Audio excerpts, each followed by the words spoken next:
Salut, comment ça va? J'ai bien envie de manger des pâtes ce soir. Mais pas n'importe quel type de pâtes. Je mange des pâtes intégrales. Normalement, on sait bien que les pâtes intégrales, au-delà même des pâtes complètes, ça contient plein de fibres, des vitamines et minéraux. Donc normalement, c'est pas censé me faire grossir. Après tout, c'est un aliment qui est sain. T'en penses quoi toi? C'était une question que je te pose là. Manger des féculents, est-ce que ça fait grossir? Dis-moi toi déjà ce que tu en penses dans la barre des commentaires. Aujourd'hui, je vais répondre à cette question.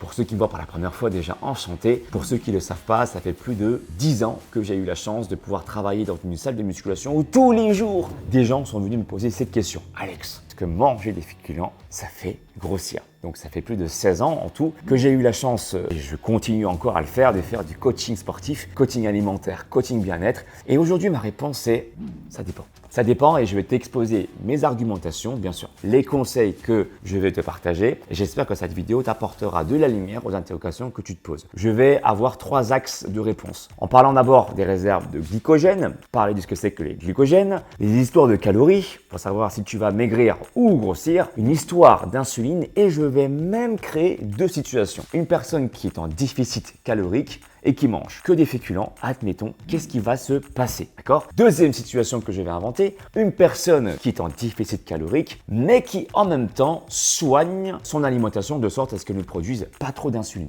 Voilà de quoi on va parler. Donc si tu aimes bien ce genre de format vidéo, d'ailleurs pour les fidèles, vous savez que là je suis en train de créer un nouveau style, vous découvrez mon univers, les muscles, le bien-être, les mangas derrière moi à gauche et bien sûr la bouffe. On va parler aujourd'hui de la bouffe. Alors allons dans le vif du sujet, mettez d'abord un pouce en haut pour commencer cette vidéo. Ça vous coûte rien, vous et moi, ça me fait plaisir. Premier axe, glycogène. Alors, c'est quoi? Les glycogènes sont des poches, des réserves qui sont présentes dans vos muscles et dans votre foie qui vont capter le sucre, des réserves de sucre si vous voulez. Ces réserves de glycogène, elles peuvent prendre différentes tailles, différentes proportions en fonction de si vous êtes musclé ou pas. Ça, faut le savoir. Plus tu es musclé, plus tes réserves de glycogène sont grosses. Et donc, tu vas te permettre quelque part de pouvoir manger des féculents. Dans les féculents, ça contient beaucoup un macronutriment qu'on appelle les glucides. La vraie question, c'est si je mange trop de glucides, est-ce que ça me fait grossir? Tout dépend. Tes réserves de glycogène. Encore une fois, où je t'ai dit que les réserves de glycogène sont des réserves de poche, des réserves de sucre. Ton corps est capable de les stocker, ce sucre-là, dans les muscles, mais également dans le foie. Glycogène musculaire, entre 300 grammes tu possèdes et 500 grammes de stock. Tout dépend de si tu es musclé ou pas, parce que plus précisément, tu peux stocker environ 15 grammes par kilo de muscle. Deuxième cas de figure, quand tes réserves de glycogène sont pleines, le sucre excédent peut se transformer en graisse par le biais de l'insuline, une hormone de stockage. D'accord? Deuxième cas de figure, je disais, quand tes réserves de glycogène ne sont pas pleines, à ce moment-là, ok, venez, je stocke, je peux encore stocker. À ce moment-là, tu vas pas grossir parce que tes réserves ne sont pas pleines. Pour ça, il est nécessaire, tout comme pour le premier cas, d'être musclé. Mais pour être musclé, qu'est-ce qu'il faut faire? Il ne faut pas que être dans la théorie, il faut aussi passer à l'action, faire de la musculation. Et que cela soit de la musculation en salle ou bien à la maison, vous pouvez prendre du muscle. D'accord? Voilà comment ça se passe. Vous avez plein d'exercices sur ma chaîne pour passer à l'action, des exercices pour vous muscler. Il suffit de taper le muscle que vous voulez développer. Et pour ceux qui veulent vraiment un vrai suivi, un coaching, je te propose d'aller directement sur mon site alexlevent.com, prendre ton coaching, plan sportif et plan alimentaire sur 3 mois. D'accord? Donc, c'est une histoire de réserve de glycogène. Maintenant que tu sais ce que c'est, on va parler sur le deuxième axe, une histoire de calories. Tu sais que si tu consommes plus de calories que tu n'en dépenses par jour, tu vas stocker. À l'inverse, si tu dépenses plus de calories que tu n'en consommes, là, tu vas commencer à maigrir. Mais attention, en fait, ça ne suffit pas vraiment. Pourquoi je te dis ça? Parce que tu vas perdre du poids, mais tu ne vas pas forcément avoir le physique que tu désires. Il y a des différents types de cellules graisseuses. Il y a le gras recalcitrant et les graisses sous-cutanées. C'est 2 profils différents et réagissent pas de la même manière. Il faut que tu saches que les graisses viscérales, c'est une accumulation de dépôts graisseux qu'il y a entre tes muscles abdominaux et tes organes. Ces graisses-là sont plutôt sympas, dans le sens où tu peux les perdre rapidement. Elles sont tolérantes dans la présence d'insuline. Tu sais que quand tu manges beaucoup de féculents, ton corps, beaucoup de glucides, le pancréas va produire de l'insuline. Mais ça va. La graisse viscérale, elle est tolérante. T'es là, insuline? Je vais quand même déloger un peu, tant que t'es en déficit calorique, ça me va. Donc ça, c'est une bonne nouvelle. C'est pourquoi il y a des gens qui arrivent à perdre du poids tout en continuant à consommer des féculents régulièrement. Et donc, c'est possible. Mais tout dépend, encore une fois, c'est pour ça que je dis ça dépend, ma réponse, de ton objectif. Si maintenant, toi, tu cherches à perdre sur des zones comme les poignées d'amour, la cellulite, double menton ou le bas du dos, si tu manges des féculents et que tu n'arrives pas encore trop régulièrement, en trop grande quantité, et que tu n'arrives pas à perdre du ventre, à ce moment-là, il serait peut-être temps d'améliorer la stratégie. En fait, ce que je te dis là, ce n'est pas une unique manière de s'y prendre, c'est améliorer une stratégie. Pour ceux qui arrivent à perdre du ventre tout en mangeant des féculents, tant mieux pour vous. Mais il y a des gens qui n'y arrivent pas. Et c'est pourquoi je te fais cette vidéo-là, pour les gens qui n'y arrivent pas, justement. Pourquoi? Faut comprendre la raison. C'est pas votre faute. C'est parce que la graisse sous-cutanée, donc le bas du ventre, le bas du dos, tout ça, c'est ça la graisse sous-cutanée, qu'on appelle aussi la graisse récalcitrante, elle est très sensible à l'insuline. Donc dès que votre pancréas en produit ne serait-ce qu'un peu trop, c'est mort, tu pourras plus déstocker.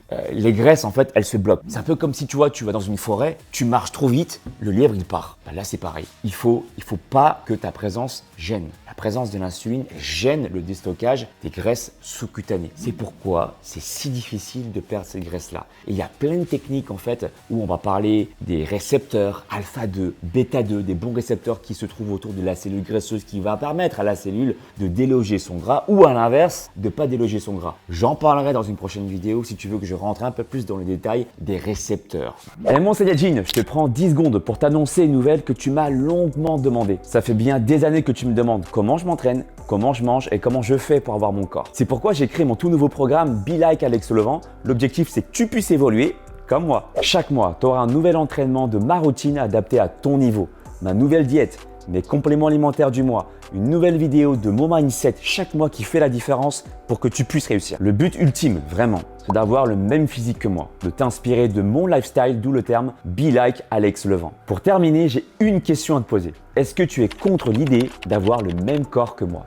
Si tu as répondu non, ne perds plus ton temps. Va sur belike.alexlevent.com pour les 50 premiers inscrits. C'est 1 € par mois, puis 29 € par mois. Clique sur le premier commentaire épinglé pour commencer ta transformation avec moi. Il faudrait que le taux d'insuline soit plutôt bas. Il y a plusieurs manières de s'y prendre. Ne t'inquiète pas, tu n'es pas obligé de jeûner. Cependant, le jeûne intermittent est l'une des solutions que je peux te proposer. Mais admettons que tu ne veuilles pas faire de jeûne intermittent. Qu'est-ce que tu peux faire? Faire en sorte que le pic de glycémie post-repas soit pas trop important. Si ton pic de glycémie il est ouache, comme ça, c'est mort. Là, tu peux oublier le déstockage des graisses récalcitrantes. C'est pourquoi c'est si dur. Quelques techniques. En début de repas, tu fais quelque chose d'atypique. Tu commences par le dessert, par les fruits. Ouais. C'est pas dit ça. On le met pas assez souvent en avant et pourtant, ça marche bien. Quand tu manges des fruits en début de repas, il y a plusieurs raisons à ça, plusieurs avantages. Déjà, ça va te permettre de mieux te caler parce que les fruits vont apporter justement des fibres. Il faut savoir que ton corps, les bactéries, les bonnes bactéries de ton corps ne demandent que ça. Ils se nourrissent des fibres. Et donc, il y a des bonnes bactéries qui agissent également sur ton niveau de satiété, tu vois. Donc, tu vas mieux apprendre à connaître la quantité idéale sans dépasser une quantité phénoménale de bouffe, en fait. Tu auras une meilleure satiété, quoi. Deuxièmement, eh bien, ça contient des fibres et ça permet de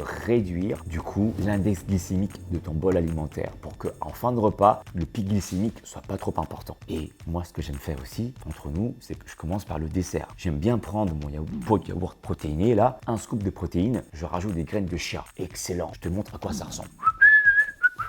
Des graines de chia. Et ça, c'est excellent pour justement créer un espèce de gel autour de l'intestin. Et ça ralentit le passage des nutriments dans le sang. Donc du coup, le pancréas sécrète moins d'insuline. Voilà quelques techniques. Mais ce que tu pourrais aussi faire, tu vois, c'est pratiquer le jeûne intermittent. Et c'est pas une histoire de manger moins. Attention, ne vous y prêtez pas. Vous pouvez manger le même nombre de calories, d'accord, et pratiquer en plus le jeûne intermittent qui va optimiser quelque part vos résultats. Déjà, c'est pour le bien-être, que vos organes soient en repos, qu'ils puissent justement mieux fonctionner, faire un travail de nettoyage plus profond. Maintenant, il faut savoir que le jeûne intermittent, pendant que vous jeûnez, il se passe également beaucoup de choses d'un point de vue hormonal. Pendant que vous restez à jeun, et ça dépend du nombre de temps que vous restez à jeun, admettons 16 heures, le plus classique, vous allez sécréter de la testostérone, de l'hormone de croissance, mais aussi vous allez baisser les taux de production d'insuline parce que vous ne mangez pas et vous allez produire l'hormone opposée qu'on appelle le glucagon. Il a une action lipolytique, c'est-à-dire va permettre à vos cellules graisseuses de libérer du gras plus facilement. Maintenant, deux situations. Admettons la première, la personne qui va faire qu'un déficit calorique et qui va manger des féculents tout le temps. Elle perdra effectivement du poids. Malheureusement, peut-être qu'elle aura quelques difficultés à perdre sur les zones qu'elle désire perdre tant au niveau des points d'amour, etc. n'aura pas le résultat qu'elle aura voulu. Deuxième situation, une personne qui est en déficit calorique et qui, en plus à côté, fait du sport régulièrement, fait en sorte de gagner un peu plus de muscles, de par des résistances, des exercices de résistance qu'on peut faire en salle de musculation ou à la maison. Au poids de corps, c'est également pas des résistances. Et en même temps, pratique le jeûne intermittent.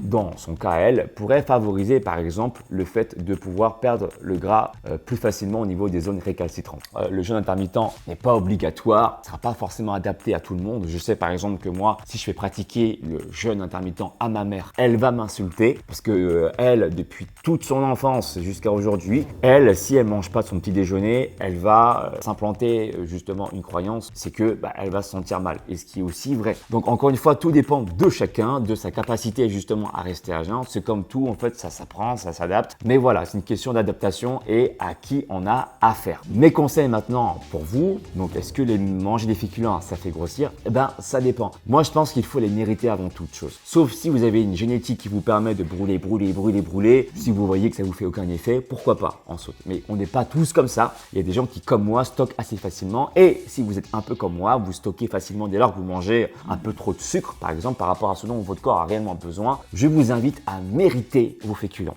Faites du sport avant de manger vos féculents, faites du sport histoire de, comme je vous l'ai dit pour le premier axe, réserve de glycogène, faire descendre votre taux de glycogène musculaire et hépatique pour que vos réserves soient moins pleines et puissent accueillir le sucre que vous allez justement lui donner. Deuxième conseil que je peux vous donner, c'est même si vous ne pratiquez pas le jeûne intermittent, vous pouvez commencer par un début de repas riche en fibres. Donc des légumes avant, commencer par des fruits avant aussi. Moi, il m'arrive d'avoir des jours où je ne mange pas de féculents. Je ne dis pas qu'il faut faire comme moi. Je dis simplement que si vous nourrissez correctement votre corps déjà en calories nécessaires avec des bonnes calories, bonne source de protéines, bonne source de glucides, moi je mange beaucoup de fruits par exemple, beaucoup de légumes, bonne source de lipides, que vous mangiez des féculents ou pas tous les jours, c'est pas ça qui va vous mettre en mauvaise santé, qui va vous fatiguer. Maintenant, il se peut que parfois, si vous sentez le besoin d'en consommer un peu plus, faites-le quand même, mais faites en sorte aussi que vous méritez vos féculents avec une activité, une vie, je dirais, active. Si vous voulez plus de vidéos comme ça, où je vous parle vraiment